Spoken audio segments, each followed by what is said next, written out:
Hello. Hello. Hello. Hey, everyone. We're here. We're doing it. Hey, Everybody hello, ready? we're here. Yes. Y'all ready to talk money? I see the comment section, the chat section is already pretty active. Yes. Yes, joining from everywhere. Oh, joining from LA. Me too. Yes. Like I know that Maya. Maya George. Is this my Maya from LA? I see from LA. No, I think my Maya's name is Maya. Maybe not. But I see we have New Orleans in the house. We have LA. We have Manhattan, Pittsburgh, New Jersey, Washington. Wow. Brazil. What? Oh. Brooklyn's in the house. That's Brooklyn. I used to live in Brooklyn for 9 years, and it has such a fond place in my heart. So good to see Brooklyn in here. What part of Brooklyn were you in, Tonya? I was in Bed-Stuy. Okay, I was in Crown Heights for a couple years. You know, right there. Yeah, right right across from there. Parkway. Right there. Yes. I miss it. I don't know if I'd ever move back to New York because like financially it didn't make sense. But I definitely miss it. So it's good to see. We have Honolulu. Wow, we have wow. A lot of people pulled up today. It's so excited.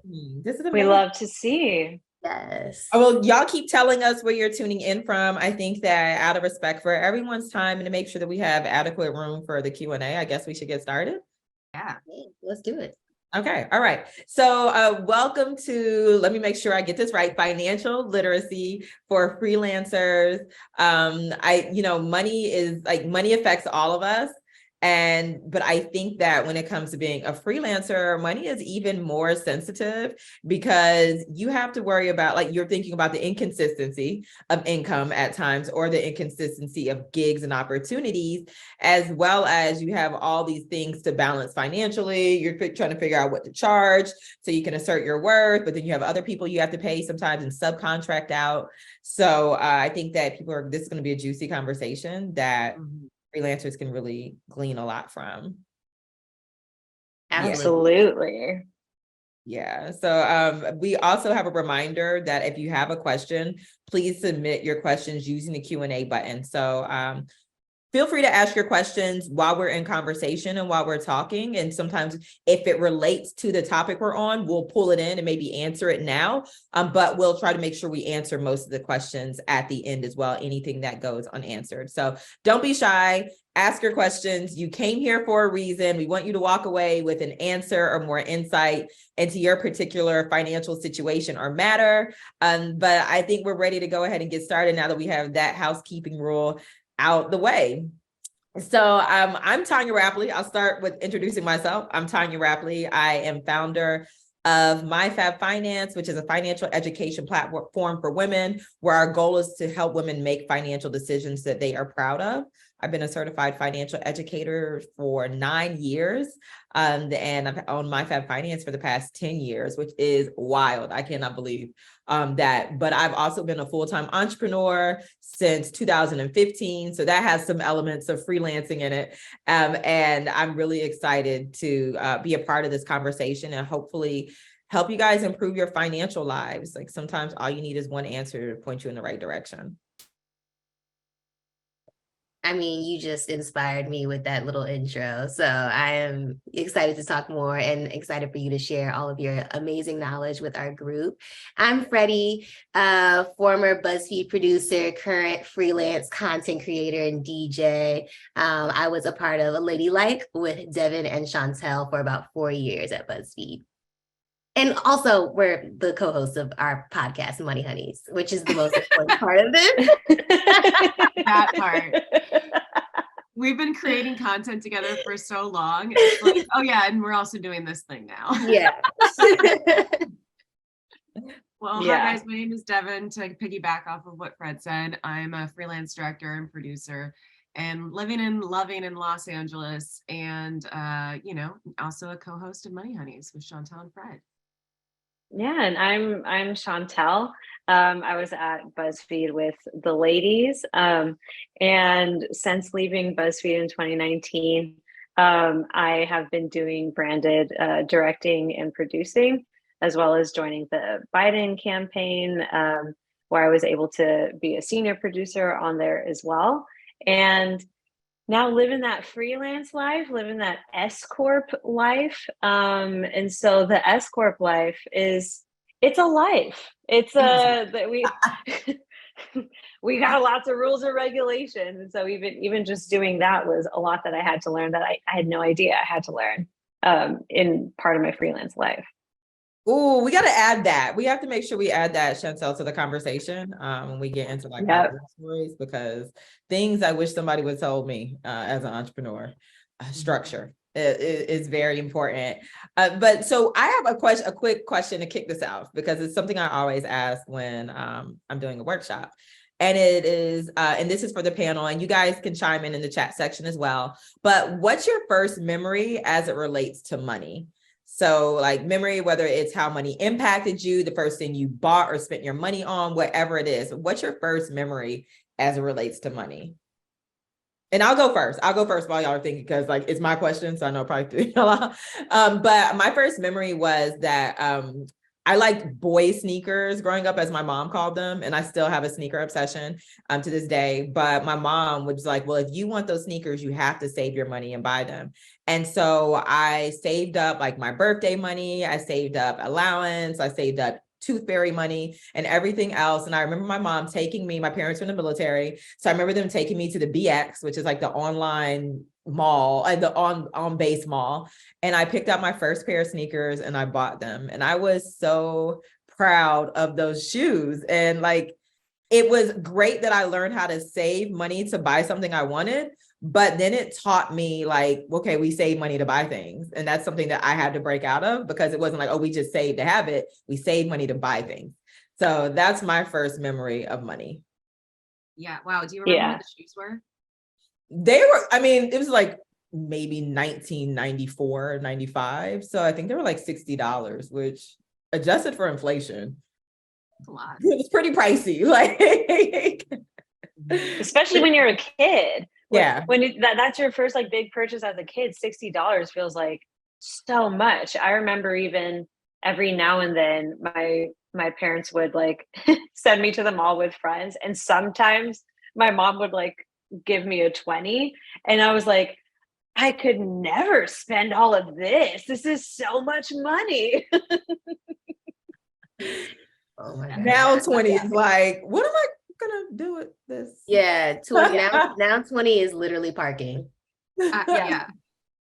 $20. Remember when we were in middle school, $20 would get you a lot at Claire's. You'd go nuts. But now I took my niece there for Christmas, and I was like, this isn't going far. $20 at Claire's now? Ma'am, that's a headband.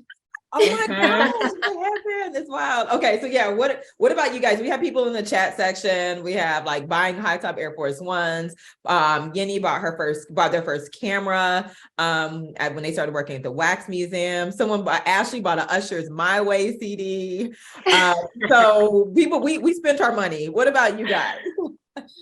I mean, one of the things that I remember it's kind of circling back to how you were saying, like, you save to buy, you don't save to have. But I can't really think of like buying like a first big purchase, because I just hoarded them. I've always been just like a money hoarder and just like save to save to save. But I remember like around holidays, like this is like pretty much my entire like childhood while I was in school, my uncles used to spoil me.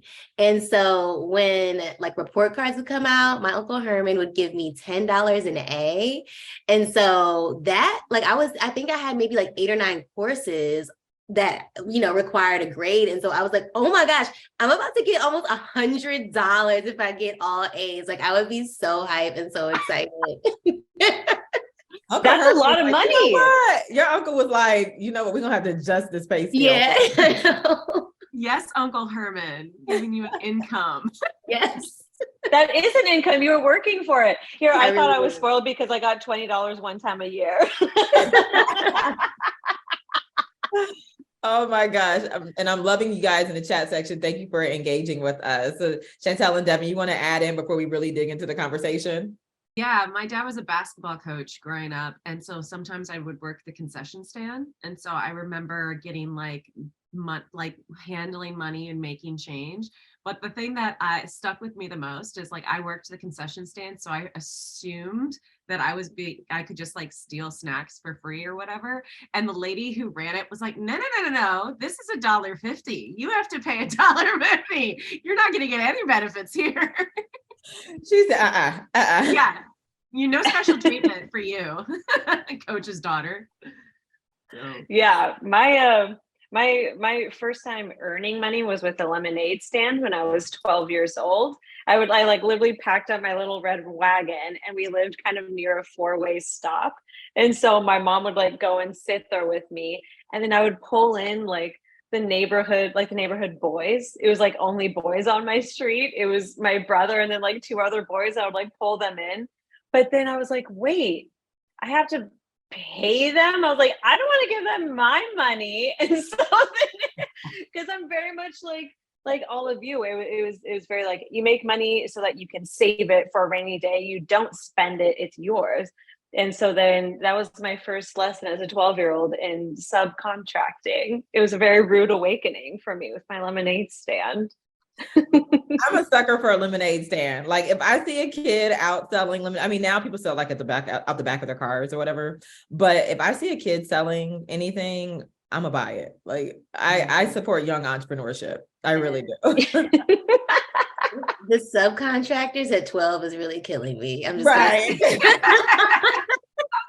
I know. I'd be like, here's $2. And my mom was like, you have to give them more than $2. Like, you were just picking something that made you feel comfortable. Yes, okay. I was real crusty about it.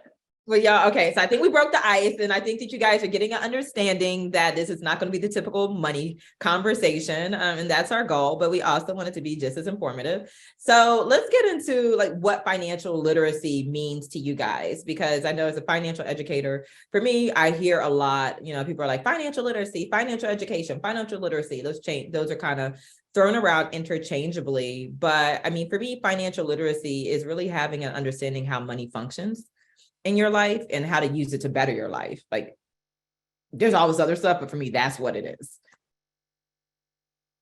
I think for me, I totally agree with that. And I think financial literacy, goes in tandem with just being comfortable talking about money, period.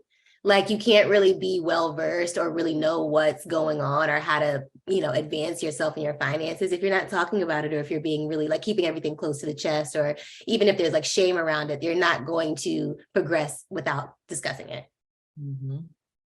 Yeah. 100%. For me, it's all that. And it's just knowing what money is coming in, where that money is going, and what that money is doing. Because that can mean it's being invested. It could mean it's going into a savings account. It could mean it's going out to pay people, but just knowing what money you have and what your money is doing and what it can do.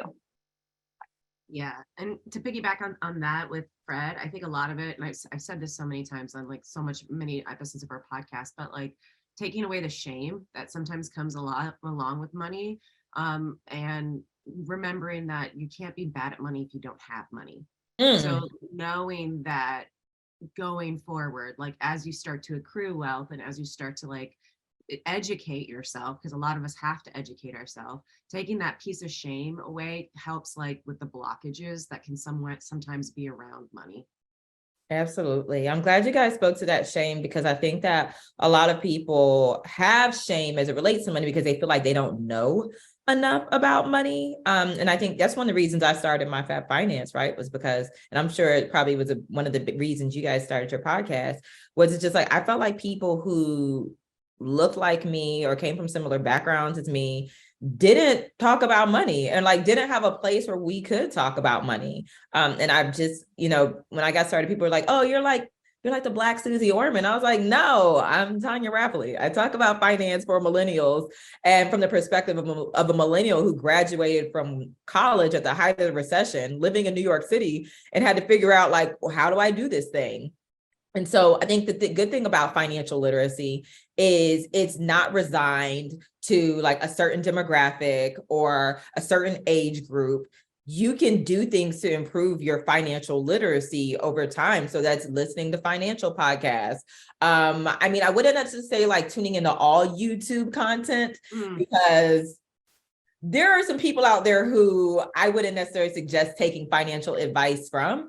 But podcasts, books, like those are great places to go to increase your financial literacy. And if there's any tip that I could give anyone, it's like do something every month that makes you feel wiser as it relates to money. So whether that's taking a free course online, like I said, listening to a podcast, picking up a book, something that, or asking a question of someone, or going into the bank and talking to a financial advisor, like do something every month that broadens your knowledge as it relates to money, and you're on your way to having an improved sense of financial literacy. 1,000%. So we have a few questions coming in, but I think that I would love to ask you guys, as far as basics that you've learned as freelancers as it relates to money, what are some of the basics that you learned that you wish you would have known when you got started? The number one thing that I'm just going to hop right in, because this is the thing that's on the tip of my tongue always when I talk to freelancers, is know that when you get your paycheck, 40% at least is going to taxes as a freelancer. And so to know that in before you even like start to like work with that money or play with that money, investing or putting aside 40% of that paycheck to in a savings account to prepare for tax season, if you're not already, preparing taxes differently as an S corp or whatnot, which is, we'll talk about that later. But if you are just starting out as a freelancer, looking at that paycheck differently helps, I think, negotiate your salary and your rate when you go into jobs, which I think is so important. That is important, Devin. Like the IRS is going to get theirs. They are going to get their money, and like, oh, that little letter that comes that says Internal Revenue Service, yeah, it's going to show up. So, and you need to have a good handle on your taxes as a freelancer. And I guess I'll say this is a basic, paying your taxes is important, and keeping up with your taxes, understanding that they do have payment plans if you can't afford to pay them all, but you should still file them, because if you want to move ahead and do things like buy a house, you're going to need to have tax returns. Like there's really, unless you get like there are certain loans for entrepreneurs or creatives that do not have tax information, but that interest rate is going to be ridiculously high. And so you really want to make sure that you're filing your taxes so that you can do things you want to do as an adult going forward. So I think that's like those taxes. I think that's essential, Devin. Tonya, that's huge. I had no idea that the IRS did payment plans for. They do. Wow. They do, and you can work with them. I think it's up to like $50,000 of that you owe. So you can set up a payment plan with them. So yeah, I guess that's another financial basic that entrepreneurs need to know, because it, like, in theory, right, we're like, put 40% of what you got aside, and then you're like, no, I have rent and I can't afford to put 40% of this aside. And like sometimes you do fall behind on the IRS pay schedule, your quarterly payment schedule. So yeah, they do have payment plans available. You would just need to call them. Wake up early and call. Another freelance tip for is to wake up early if you have to call the IRS, like 8 a.m. Eastern Standard Time. Call them, and then you can speak to someone who could set up a payment plan for you. There is some questions in the chat, sorry, just about like why it's so high, like why that percentage is so high of your income check. And I think, this is in California in particular. Yeah, it's California. And also, I don't like to be surprised. So I set aside, I say 40%. Well, again, because it's different if you're an S corp or an LLC. So if you're an individual, I always recommend 40% so that you're not surprised when the tax bill does come. Yeah, because there's state, depending where you live, there's also state and there's federal taxes. So like state, you're like, depending on your income bracket, it does go based on your income bracket, between like, I think 18 to 25% or something like that. But then you have state taxes too. So it's better to have more left over than like to be at a deficit. And so, yeah. So everyone, 40% is on the higher end. That's to be on the safe side. And that's why it's also awesome. One basic, I guess a tip that I would give is, have a trusted financial professional. And when I say that, like, I am a financial advisor, but I am not a tax professional. I have a trusted tax professional that I have a relationship with. And now that I've grown my business, she's on board for compliance purposes. But I have someone that I can speak to about certain financial decisions or financial questions that I have. And you don't necessarily, like, just have someone that you might not have them on retainer, you might not pay them monthly, but at least you have a relationship with them, so that if you get a piece of mail, you can reach out and ask someone like, hey, what is this? Like, what should I be concerned about this? That they won't necessarily charge you, but you want to be familiar with someone who knows more than you about money. 100%. And like, even when it comes to finding someone to do your taxes, finding a CPA, like, ask around about them, like, check out Yelp. If you got the recommendation from someone, like, ask for really detailed recommendations, because I've had people get screwed over by tax professionals who were charging a lot. Like, they were charging a lot. It was not like a dicey situation or anything like that. It felt very reputable. But she's been getting letters from the IRS for like 3 years because he filed it incorrectly. Meanwhile, my guy, who actually happened to be a lot cheaper, and I've had zero problems. And so, but the guy that I got mine from, it's like a family relationship, and there's a lot of kind of like years of trust that was built even before I stepped in with him. And so that's a pretty big tip that I have, even just about finding someone to do your taxes. And then even in the beginning of the year is kind of like when you end of the year and beginning of the year is when you start getting all the mail. That's like a tax account information, all that stuff. I literally just like put it in a folder. Anything that says important tax document, I open it up, make sure I know what it is, and I put it in a folder. And then I walk in to do my taxes and I say, here is everything. Because otherwise it's really overwhelming. You're like, what is this? What is this? And you'll learn what those different documents are as time goes on. But your tax professional needs to know everything about them. It's not overwhelming to them. It's their job. Yes. And Chantel, what I also noticed is a lot of companies now are doing them digitally. And so create a folder in your like, Gmail, like, for business or whatever, I forgot what it's called, but create a folder in whatever email service provider that you use, that, and label it like your tax year. So-and-so taxes. And what I do also throughout the year, if I make any payments to any contractors or anything like that, and I get a payment receipt, say I paid them through PayPal, I also put that in my tax folder for the year as well. So now I have the physical copies as well as I have the digital stuff, and all in one folder as it comes in, so that I don't have to worry about looking for it, at the end of the year. Like, it's almost February next week, and the year's going to go by fast, and you're going to forget about things that you did in January and February when it comes to December. So just label a file like today. This is something I suggest. Label a file like 2023 taxes, and then put any financial documents that you would want to share with your accountant in that folder, in your email. Yeah, have it all in one place so that you don't have to worry about it. Yes. And now, what about you, Freddie? Do you have a financial tip that you want to give for freelancers when it comes to the basics? Yeah, I mean, I have a couple, but I think, like, also just in regards to the CPA, I think when you're looking around and doing research on like a good tax person to, I guess, take on your taxes, make sure that they kind of are familiar with the type of work that you do. There's a few CPAs that I talked to in the beginning of my like freelance content creating journey who didn't work in like the entertainment space or with content creators. And it is like a very different kind of beast than just like, maybe a traditional W-2 CPA. So it's like definitely like tap into like what types of clients they have. Absolutely, Freddie. Oh my gosh.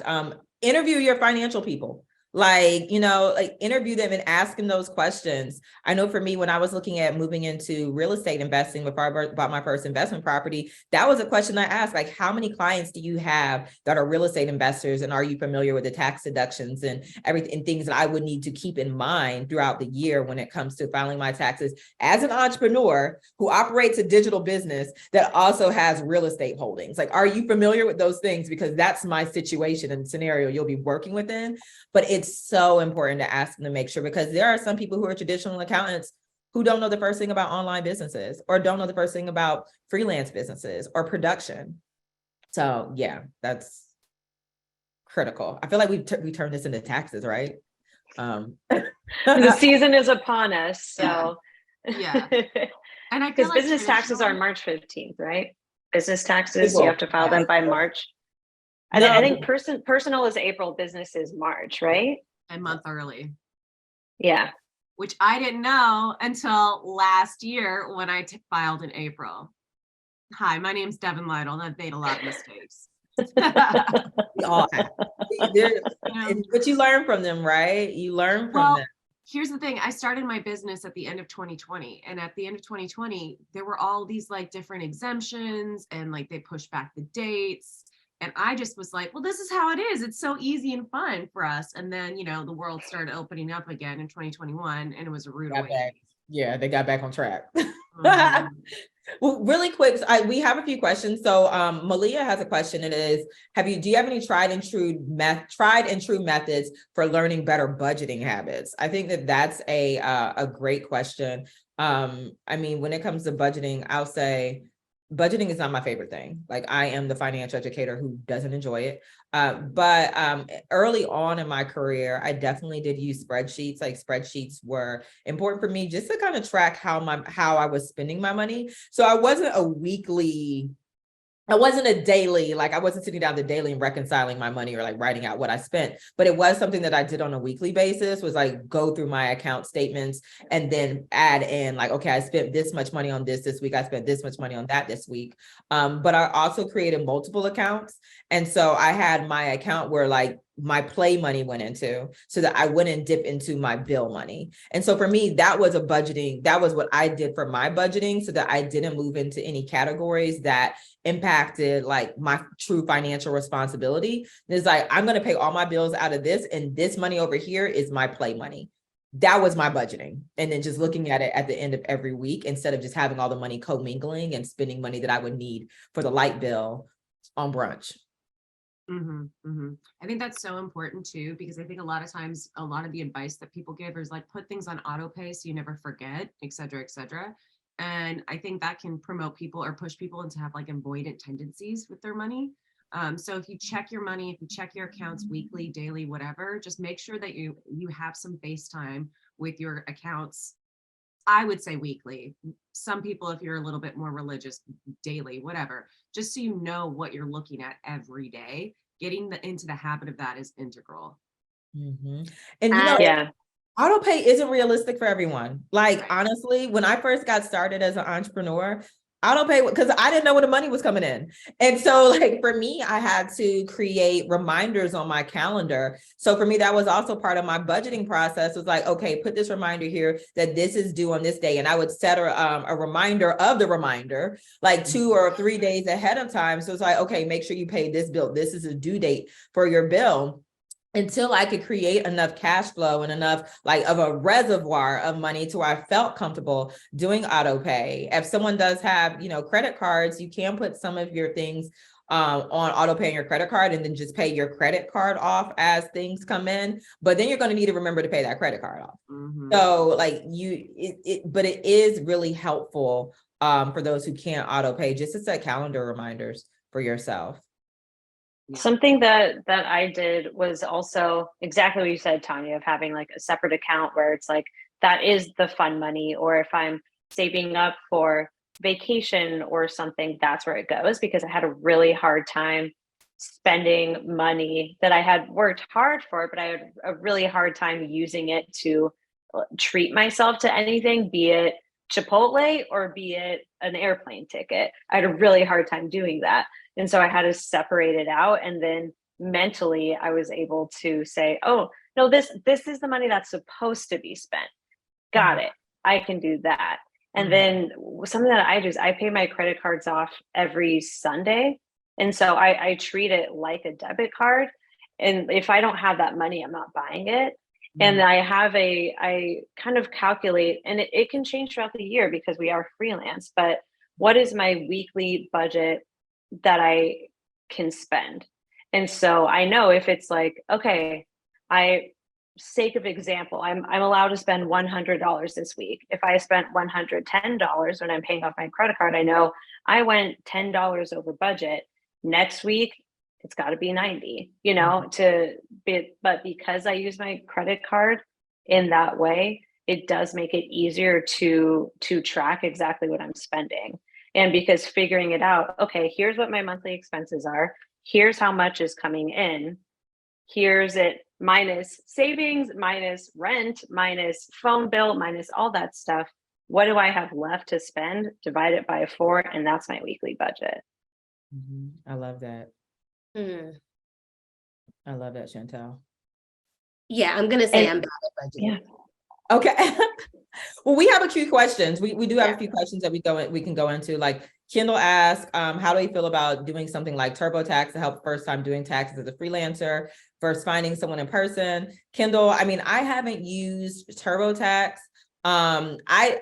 My mom used to do my taxes until I became an entrepreneur. And I was like, I don't want either one of us to go to jail. Like, let me just get somebody who knows how to do this. And so I haven't ever used TurboTax, but I can. So I don't know about the software. Have you? And I know about the software, but I haven't used it as an entrepreneur. Have any of you used it or had any experience with it?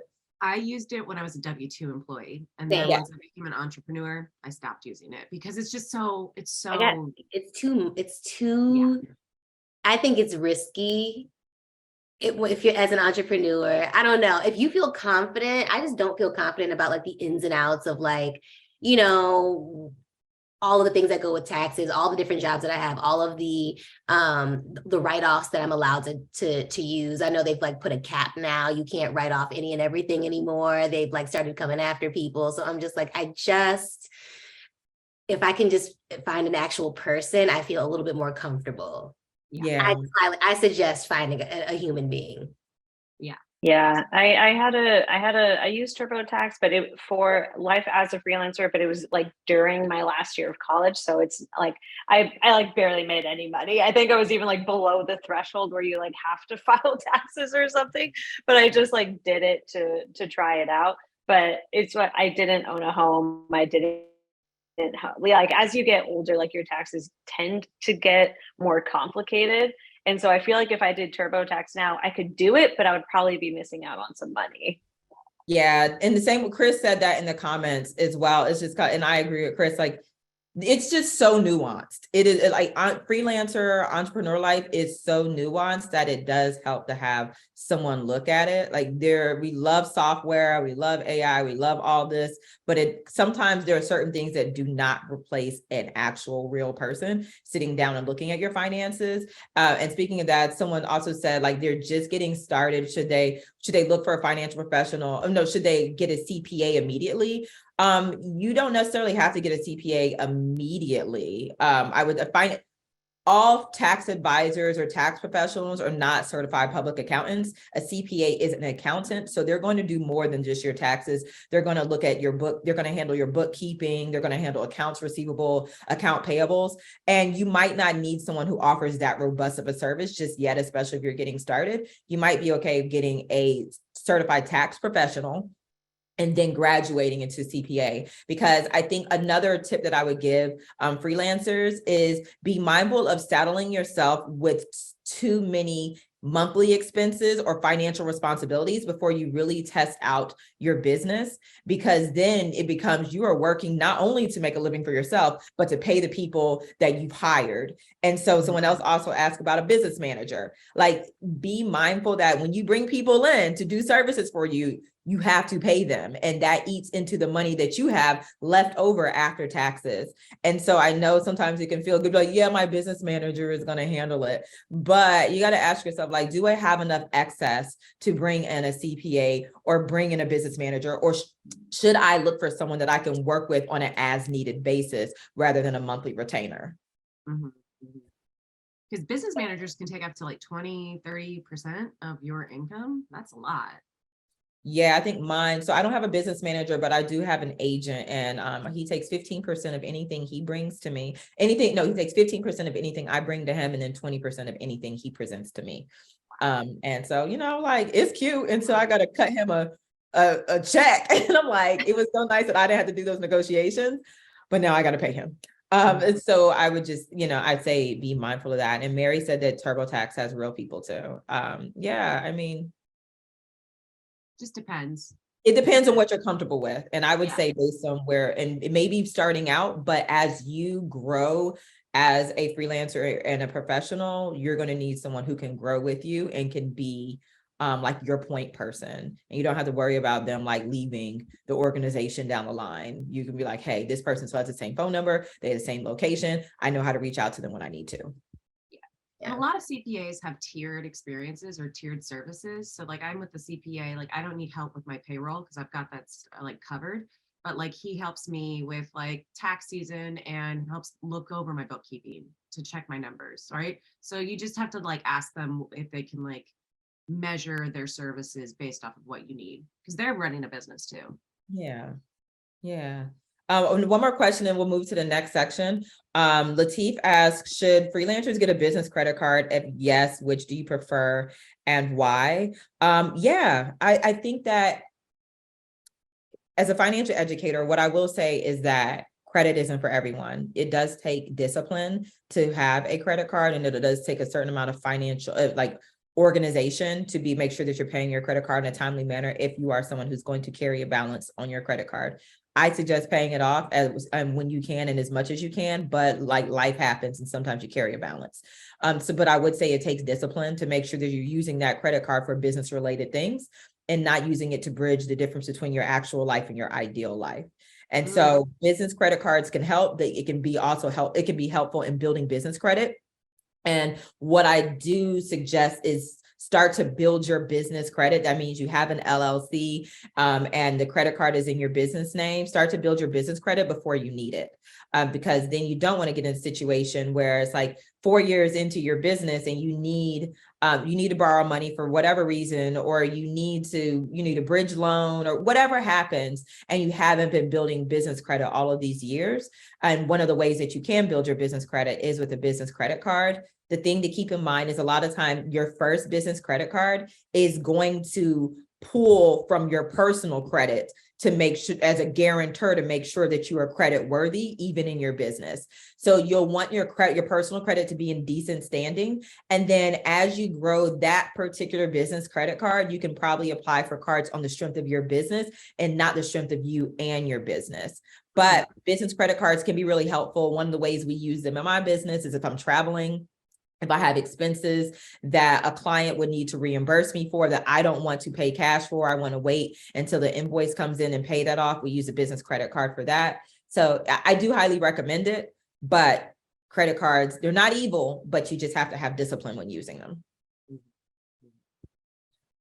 Plus having a business credit card like separates out your expenses for tax season, which to circle back. Yeah. Keep everything separate. One of those things. Here you go. Here we go. So we covered the basics, and Kyle let us know that we're getting into this conversation. So as far as let's go into negotiating rates. Let's get into that. And then we can get into business. Well, do you guys want to do business structures first or negotiating rates? Which one do you guys think we should cover first? Rates. Okay, y'all have spoken in the chat box has also spoken rates.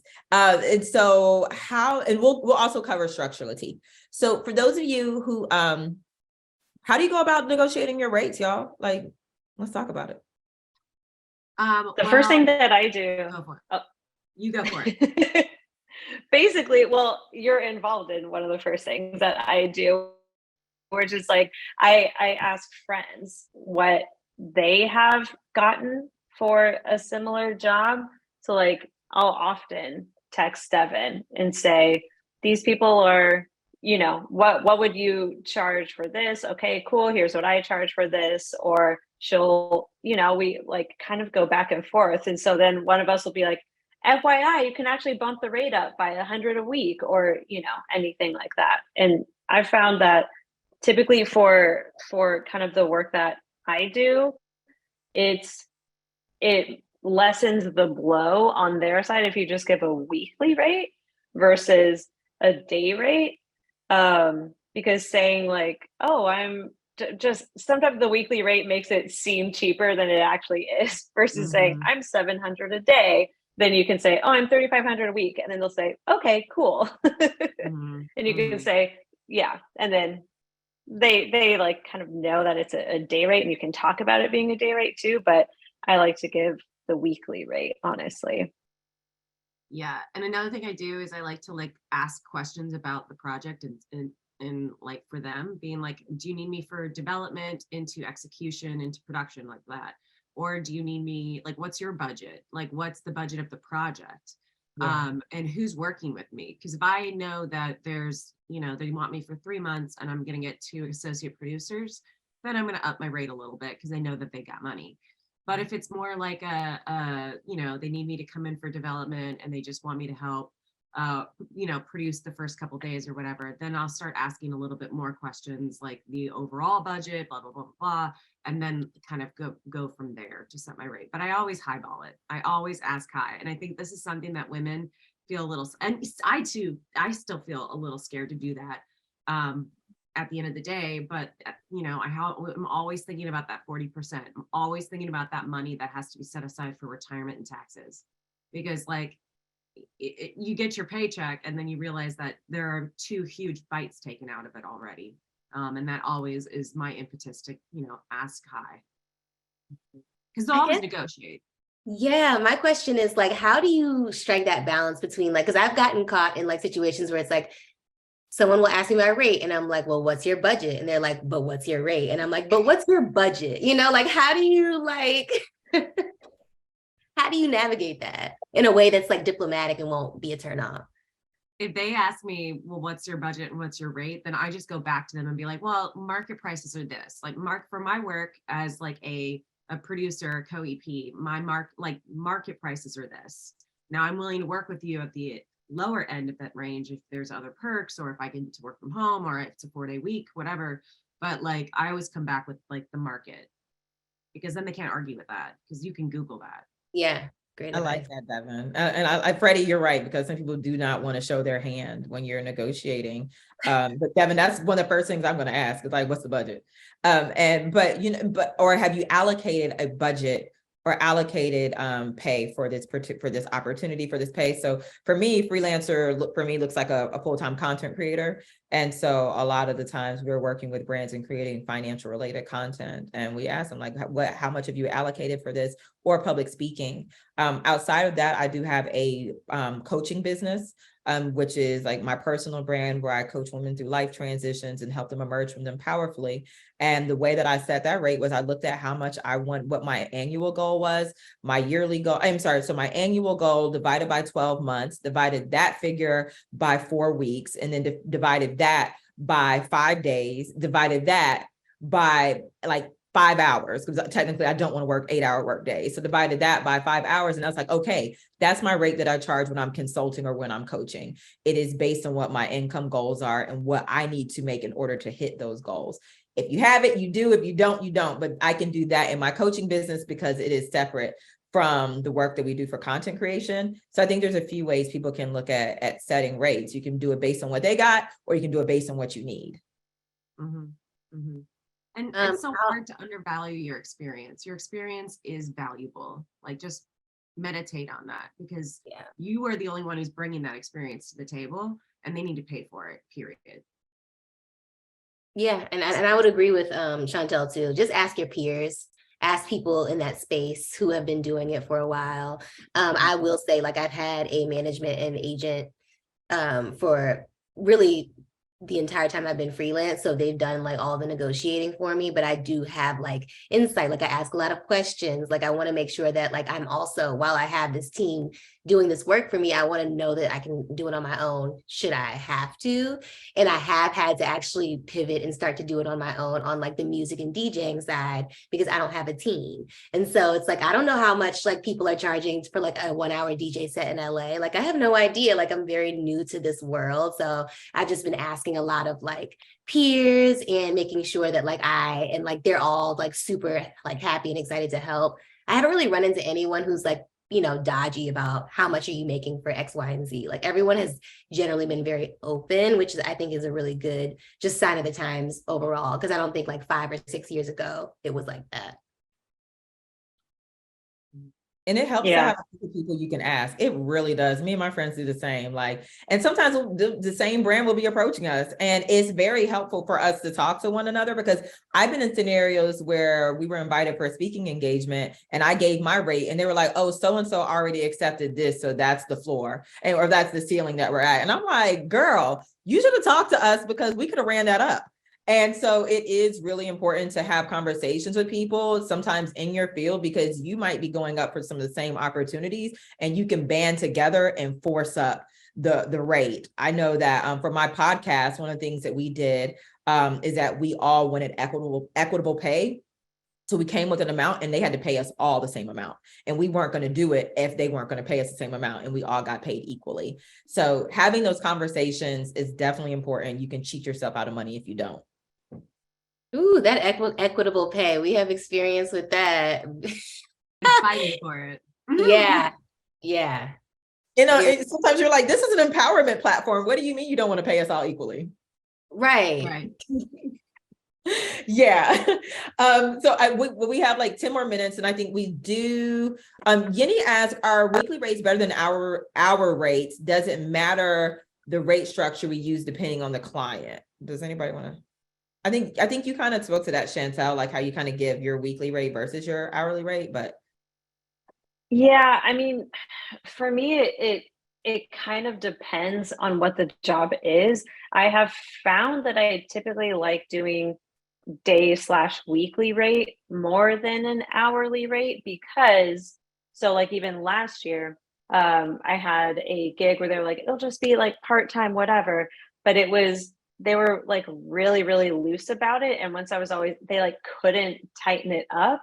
And so it was almost like I was saving, it was a part-time job, but they were so scatterbrained that it felt like my day was fully devoted to them. And so, and it was also like friend of a friend type thing. So I didn't want to get into hey, it can actually only be these hours and these hours. It just got a little messy. And so I told them in it, like, hey, for future stuff, it needs to be a day rate. It needs to be a weekly rate. And then they felt bad. And then they adjusted it to be that day rate and weekly rate immediately.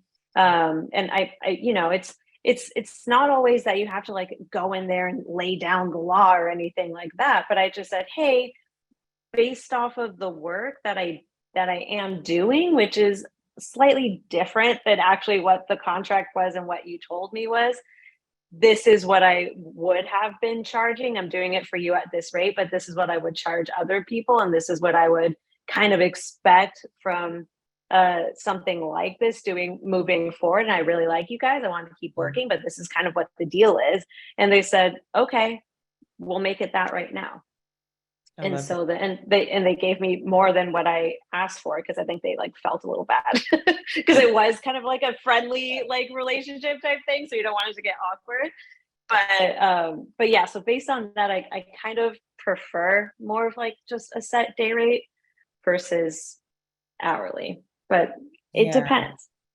Well, I think I love that you also said friendly, Chantel, because we do have a question from Courtney, and Courtney was asking, and we're gonna answer this question and move into structure. But she says, do you all offer a friends and family discount as a freelancer? If not, why not? If yes, how do you handle friends and family discounts without selling yourself short? For me, it depends. It depends on what they're asking.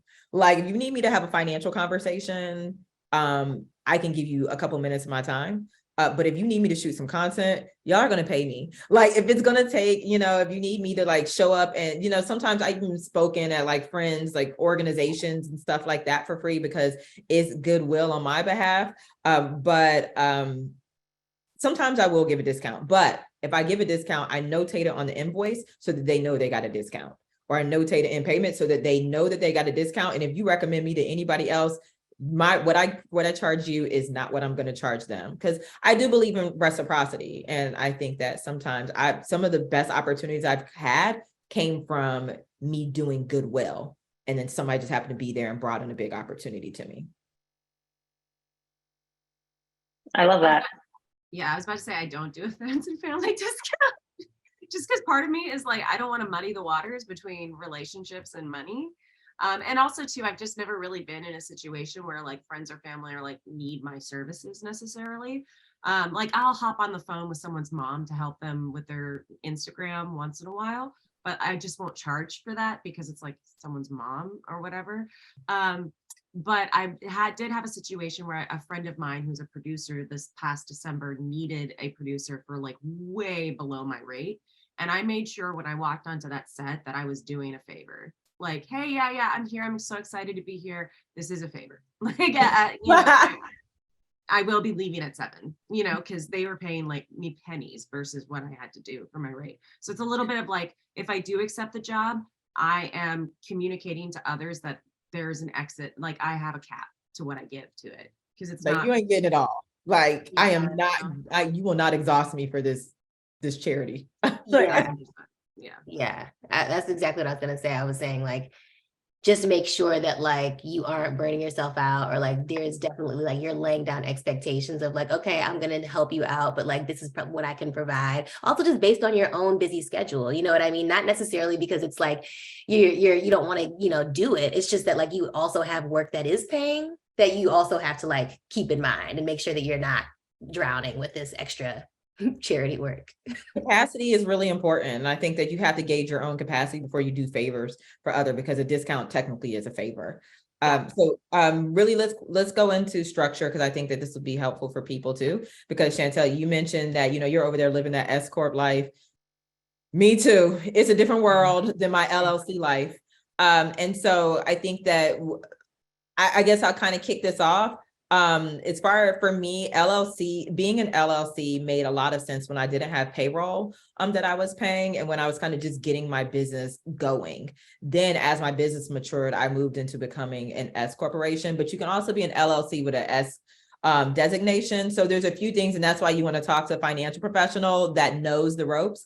Because when I did mine, like they were like, no, you have to become a corporation, which compliance as a corporation is next level. And so if you are deciding whether you're moving into those steps, you need to make sure that you can afford to maintain the compliance related to whatever business structure you're establishing.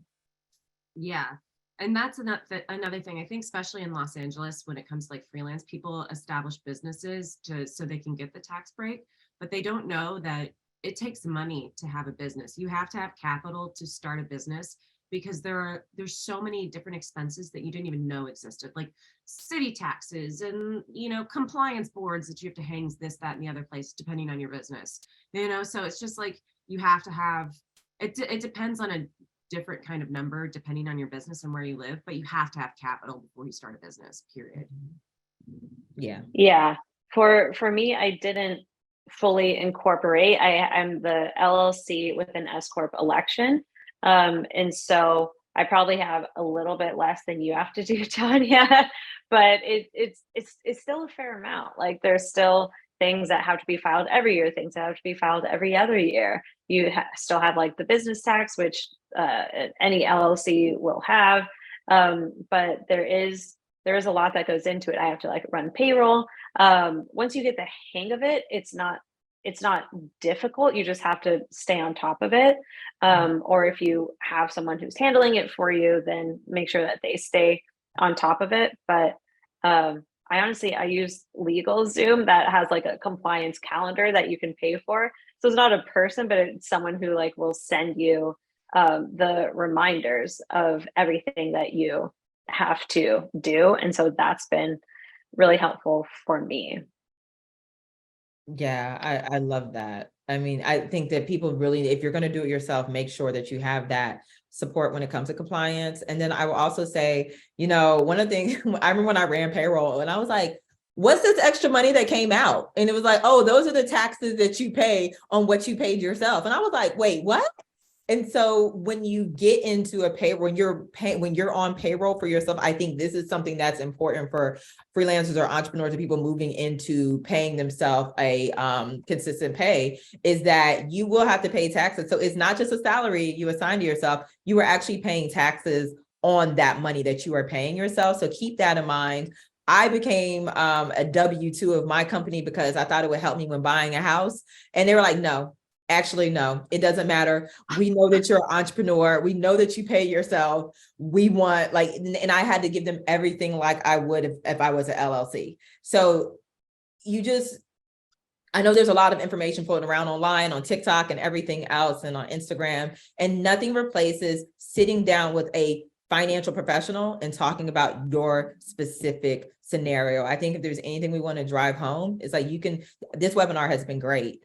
And I think we dropped a lot of gems and hopefully they are helpful, but nothing can replace you sitting down and discussing your specific financial matters with someone who is dedicated to your specific financial situation, that can see under the belly, that can look at your credit report, that can look at everything, because your finances are an entire picture. And if you try to like spot treat it, it's not all going to work together the way you want it to. Amen. Amen. So we have a lot of questions.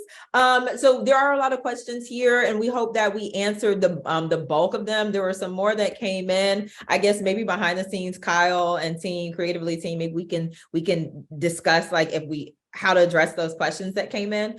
But for now, our time is up. This hour really flew, y'all. It really did. It did. Yes, thank you so much, ladies, coming in with the voiceover. For anyone who doesn't know the Kyle that Tonya has been talking about, it's me. But I just wanted to say thank you all. Thank you to all of our attendees, everybody. The chat has been fire. The conversation was fire.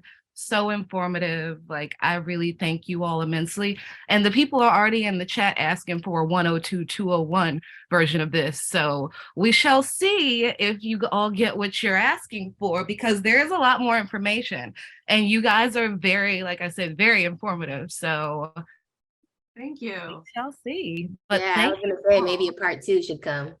Yes, real life. Well, thank Yeah. you all so much. I think we all have our social media platforms. I am Tonya with the Tonya.Rapley on Instagram, and I love connecting with people. So you can follow me there. Yeah, check us out at Money Honeys Pod on Instagram, and that'll link to our individual Instagram accounts. And listen, we're going to be doing new batch episodes. We're actually recording tomorrow. So check out our YouTube page and Spotify just to find us out there.